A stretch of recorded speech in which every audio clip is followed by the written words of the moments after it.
दोस्तों, आप सभी का बहुत बहुत स्वागत है हमारे चैनल में। इस वीडियो के अंदर अभी हम लोग जीके जीएस और साइंस का प्रैक्टिस सेट देखने वाले हैं, जो कि आपके आने वाले एग्जाम्स के लिए काफ़ी ज़्यादा इम्पोर्टेंट है। तो आप इस वीडियो को बहुत ध्यान से लास्ट तक देखिए। चैनल पर नया है तो चैनल को सब्सक्राइब करके बेल आइकन प्रेस करें।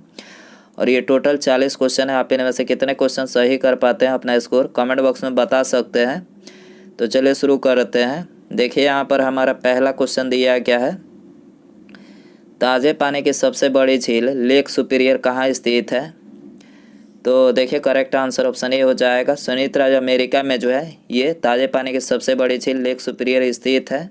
लेक सुपीरियर की बात करें तो देखिए इसका क्षेत्रफल लगभग 82,100 वर्ग किलोमीटर है। सुपीरियर लेक यूएसए और कनाडा के मध्य स्थित है। भारत की सबसे बड़ी मीठे पानी की झील बुलर झील कहाँ पर है, ये जम्मू कश्मीर में है। भारत की सबसे बड़ी खारे पानी की झील चिल्का झील उड़ीसा में है। भारत की सबसे बड़ी तटीय झील चिल्का झील उड़ीसा में है, जो खारे पानी का एक लैगून झील है। और यहाँ पर नौसेना का जो है प्रशिक्षण केंद्र भी है। तो आपको याद रखना है। क्वेश्चन नंबर 2 है, निम्नलिखित में से किसने कम से कम 2 बार नोबेल पुरस्कार प्राप्त किया है।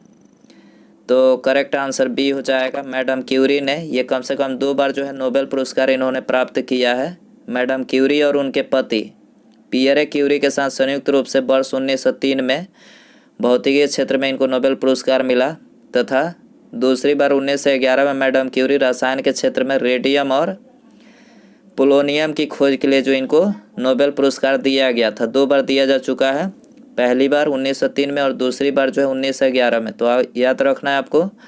क्वेश्चन नंबर 3 है, सविनय अवज्ञा आंदोलन में गांधी जी के बाद सत्याग्रह का नेतृत्व किसने की थी। गांधी जी के बाद सविनय अवज्ञा आंदोलन में, तो करेक्ट आंसर डी हो जाएगा, सरोजनी नायडू ने किया था। अगला क्वेश्चन नंबर 4 है, 57वां ज्ञानपीठ पुरस्कार 2022 निम्नलिखित में से किसे प्रदान किया गया है। तो करेक्ट आंसर डी हो जाएगा, दामोदर मावजो। ठीक है, दामोदर मावजो को जो है 57वां ज्ञानपीठ पुरस्कार 2022 से सम्मानित किया गया है। अगला क्वेश्चन है, भारतीय संविधान में संसद के दोनों सदनों की संयुक्त बैठक का प्रावधान किस देश के संविधान से प्रेरित है। तो करेक्ट आंसर ऑप्शन ए हो जाएगा, ऑस्ट्रेलिया से। ठीक है, भारतीय संविधान में संसद के दोनों सदनों की संयुक्त बैठक का जो प्रावधान है ये ऑस्ट्रेलिया से प्रेरित है। ठीक है, संसद के संयुक्त अधिवेशन की अध्यक्षता किसके द्वारा किया जाता है, लोकसभा के अध्यक्ष के द्वारा। संविधान के अनुच्छेद 108 में जो इसका वर्णन किया गया है। इसके अलावा भारतीय संविधान के प्रमुख स्रोत यहाँ पर लिखे हैं। ऑस्ट्रेलिया की बात करें तो ऑस्ट्रेलिया से समवर्ती सूची और संयुक्त अधिवेशन लिया गया है। अमेरिका की बात करें तो देखिए अमेरिका से मूल अधिकार, संविधान की सर्वोच्चता, राष्ट्रपति पर महाभियोग और वित्तीय आपात, ये सभी अमेरिका से लिया गया है। रूस से मौलिक कर्तव्य लिया गया और ब्रिटेन से विधि का शासन और एकल नागरिकता, ये ब्रिटेन से लिया गया, आपको याद रखना है। क्वेश्चन नंबर 6 है, भारत में उगाई जाने वाली अधिकतर कॉफ़ी की किस्म है।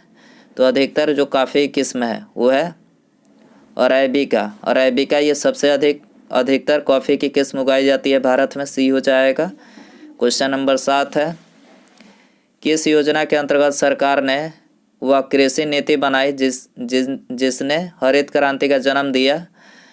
तो देखिए करेक्ट आंसर डी हो जाएगा, तृतीय पंचवर्षीय योजना कृषि नीति बनाई सरकार ने, जिसने हरित क्रांति का जो है जन्म दिया। तो ऑप्शन डी यहाँ पर करेक्ट हो जाएगा। अगला क्वेश्चन है, अवमूल्यन का प्रमुख लक्ष्य होता है। अवमूल्यन का प्रमुख लक्ष्य क्या होता है, निर्यात को बढ़ावा देना। निर्यात को बढ़ावा देना ऑप्शन बी हो जाएगा।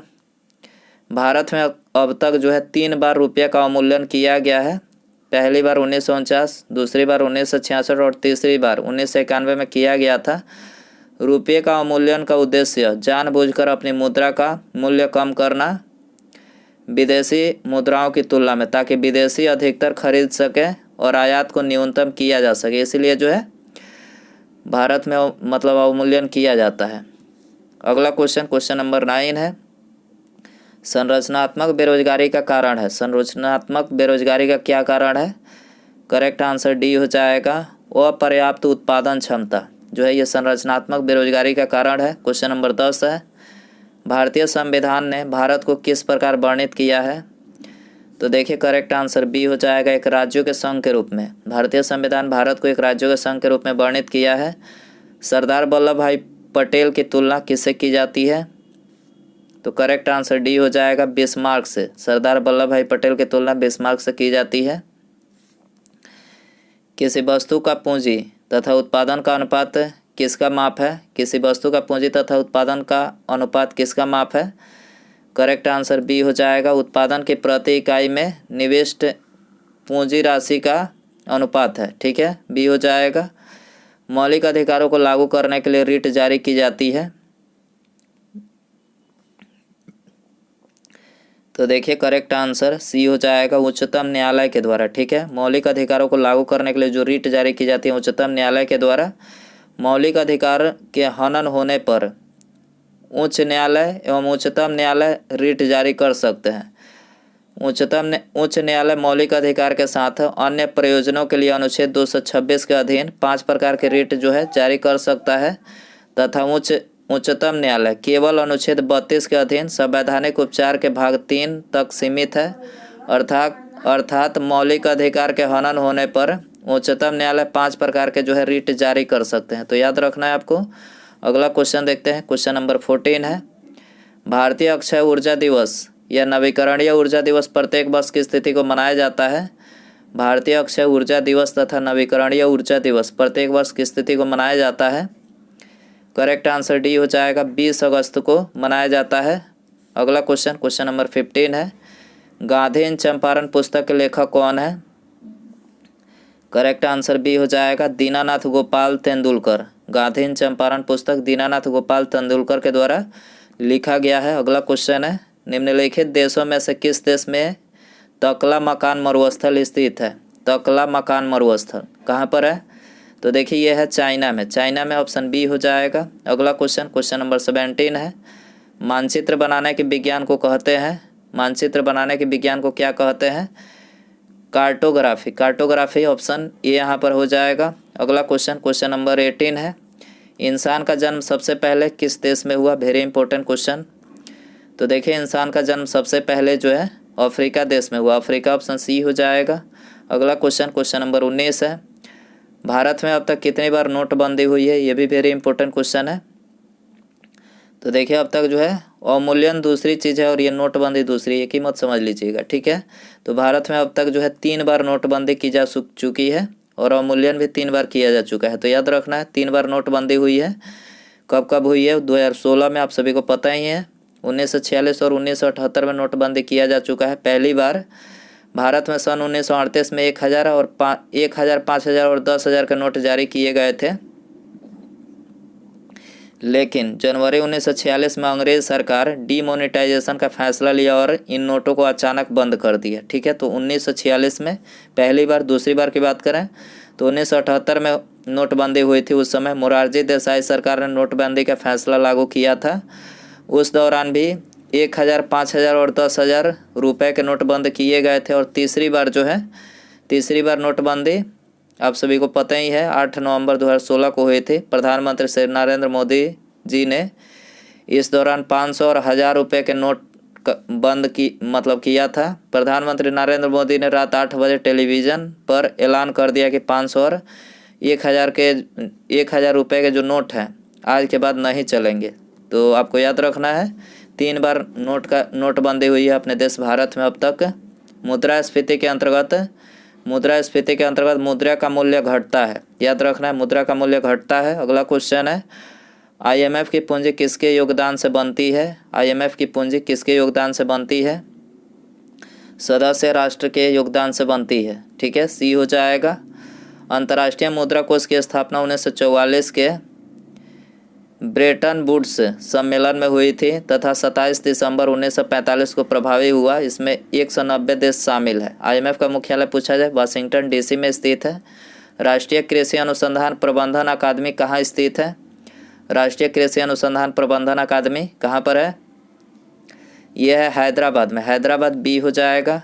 इसकी स्थापना कब की गई थी? 1976 में। भारतीय कृषि अनुसंधान संस्थान ये कहाँ पर है? नई दिल्ली में है। कृषि विभाग की स्थापना 1872 ईस्वी में लॉर्ड मेयो के समय में हुआ था। राष्ट्रीय ग्रामीण विकास संस्थान ये कहाँ पर है? हैदराबाद में स्थित है, याद रखना है। भारत में निम्नलिखित में से किस प्रकार के बिजली का उत्पादन सर्वाधिक होता है? तो बिजली का उत्पादन, तापीय बिजली का उत्पादन जो है सबसे अधिक होता है भारत में, याद रखना है। तापीय बिजली भारत के कुल बिजली के लगभग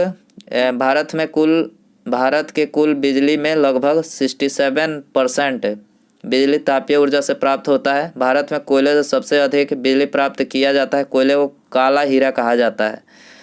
पीट कोयला जो होता है ये सबसे घटिया कोयला है, याद रखना है। अगला क्वेश्चन है, लोकसभा का चुनाव लड़ने के लिए प्रत्याशी की न्यूनतम आयु कितनी होनी चाहिए?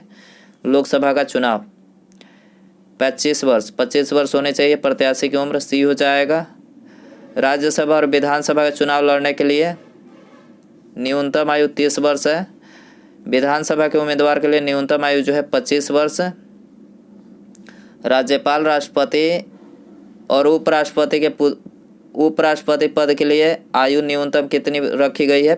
35 वर्ष। राज्यपाल, राष्ट्रपति और उपराष्ट्रपति इनके लिए उम्मीदवार के लिए न्यूनतम आयु 35 वर्ष रखी गई है। ग्राम पंचायत के चुनाव में उम्मीदवार की न्यूनतम आयु 21 वर्ष रखा गया है, तो याद रखना है आपको। अगला क्वेश्चन 25 है, भारतीय संविधान की उद्देशिकाएं परिवर्तन की संशोधन अधिनियम किए गए थे।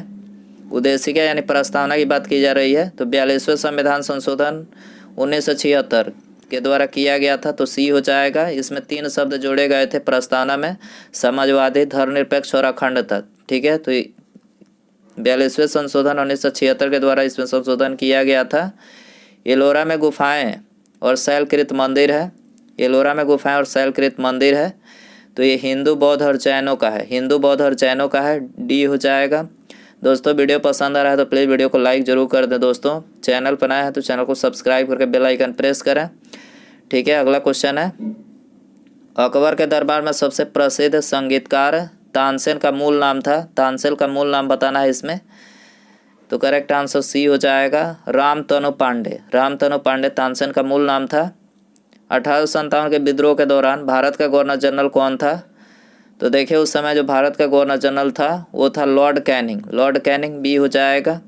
लॉर्ड कैनिंग भारत के प्रथम वायसराय भी थे, ठीक है। लॉर्ड कैनिंग जो थे ये भारत के प्रथम वायसराय भी थे।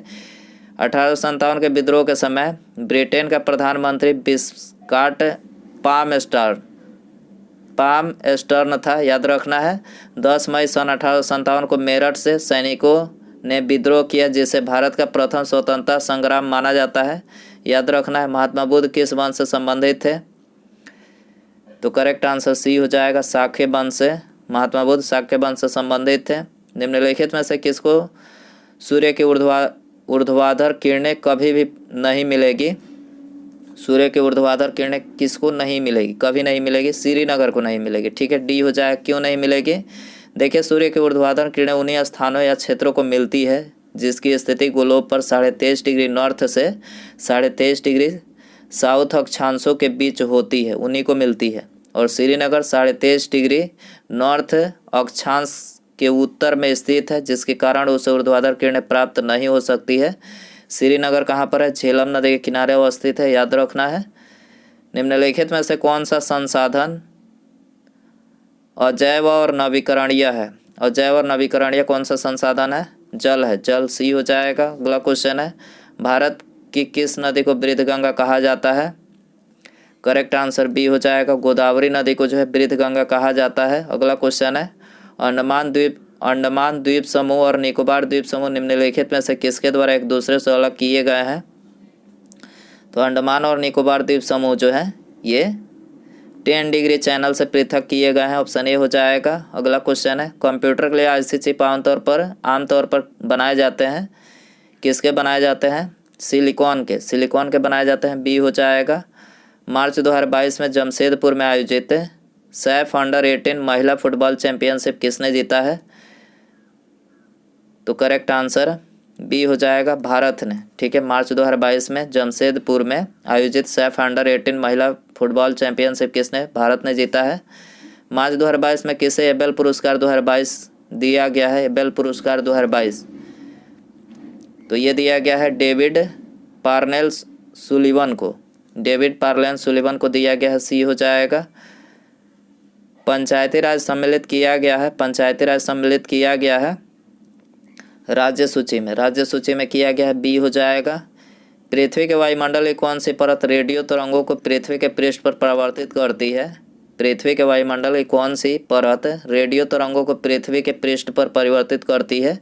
तो यह है ion Mandal, ion Mandal option A हो जाएगा। क्वेश्चन नंबर 39 है, पेट्रोल से लगी आग को बुझाने के लिए जल प्रभावी नहीं होता है, क्योंकि? तो देखिए क्योंकि पेट्रोल जो होता है, पेट्रोल जल के ऊपर ही रहता है, इसीलिए उसको बुझाने के लिए जो है जल प्रभावी नहीं होता है। ऑप्शन डी यहाँ पर देखिए दिया गया है, करेक्ट हो जाएगा। जल और पेट्रोल एक दूसरे में अमिश्रणीय है और पेट्रोल ऊपरी परत पर बनता है अतः जलता रहता है, ठीक है। इसी कारण से जो है इस जल प्रभावी नहीं है पेट्रोल को बुझाने के लिए। गैस के गुब्बारों में हाइड्रोजन गैस की जगह हीलियम गैस का प्रयोग किया जाता है, क्योंकि यह अदाह है, इसलिए जो है गैस के गुब्बारों में हाइड्रोजन गैस की जगह हीलियम गैस का उपयोग किया जाता है, तो सी हो जाएगा। उसके बाद यहाँ पर हमारा ये अगला क्वेश्चन है, आप सभी के लिए ये क्वेश्चन रहेगा, आपको कमेंट बॉक्स में इसका आंसर बताना है। फलों को कृत्रिम रूप से पकाने के लिए प्रयुक्त गैस है, ऑप्शन है एसिटिलीन, मीथेन, इथेन या फिर ब्यूटेन। दोस्तों इसका आंसर कमेंट बॉक्स में ज़रूर बताएं, ठीक है, कमेंट बॉक्स में ज़रूर बताएं। और वीडियो पसंद आया हो तो प्लीज़ वीडियो को लाइक कर दें, ठीक है। अपना स्कोर भी बता सकते हैं। चैनल पर नया है तो चैनल को सब्सक्राइब करके बेल आइकन प्रेस करें, ठीक है। मिलते हैं अगले वीडियो में। नमस्कार, जय हिंद, जय भारत।